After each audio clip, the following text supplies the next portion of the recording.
Sur le marché de l'emploi actuel, il est parfois difficile pour les candidats de faire le tri entre les entreprises vertueuses et celles qui le sont moins. Alors, comment attirer les candidats et fidéliser les salariés?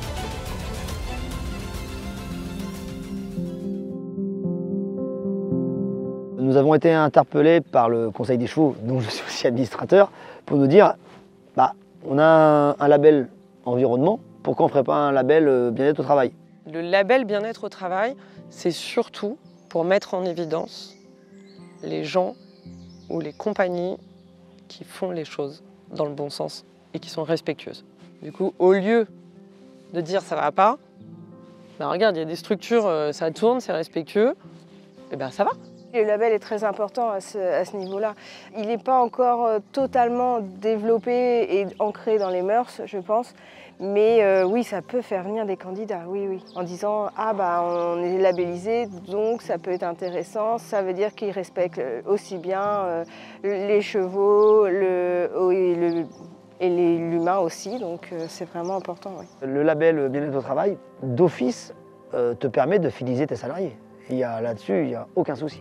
On n'a rien sans rien, donc en fait, je pense qu'il faut être très donnant-donnant. Maintenant que je connaisse le label, j'aurais peut-être un peu plus d'exigence, effectivement, si je travaillais dans une autre boîte qui ne respectait pas vraiment les horaires. On respecte plus le salarié, on est plus à son écoute. S'ils ont besoin de temps pour eux, il y a toujours une solution. On a 2 week-ends par mois où on finit le vendredi midi. Donc déjà ça, quand on a ça dans une écurie, souvent on a envie d'y rester.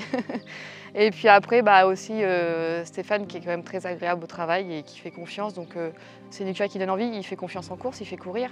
C'est quelque chose que les salariés cherchent de toute façon, courir. Donc non, il fidélise bien ses salariés. Oui. Le dimanche on va aux courses, on a d'office notre vendredi après-midi et notre samedi. Ça c'est un plus. Rien que le mercredi après-midi, ça fait un petit après-midi de repos et c'est toujours mieux même pour le moral. On garde des réputations de métier dur, métier mal payé, je veux dire, on n'est pas dans la restauration parce qu'on est moins populaire, mais on a quand même ces réputations-là un peu. Et après, c'est vrai que c'est des métiers durs, on est dehors quoi qu'il arrive. Alors que je pense, oui, des labels comme ça peuvent être une vraie reconnaissance. En tout cas, pour moi, le label bien-être au travail, ça me permet de mettre en exergue mes bonnes pratiques, découvrir un petit peu le ressenti de mon équipe, de mes collaborateurs, de faire un point à un moment donné où qu'est-ce qu'on peut améliorer. Oui, il y a la pénibilité au travail, mais il y a aussi des avantages. Et il y a aussi des gens qui veulent faire les choses correctement. D'avoir ça qui arrive derrière, c'est quand même vachement plus cool.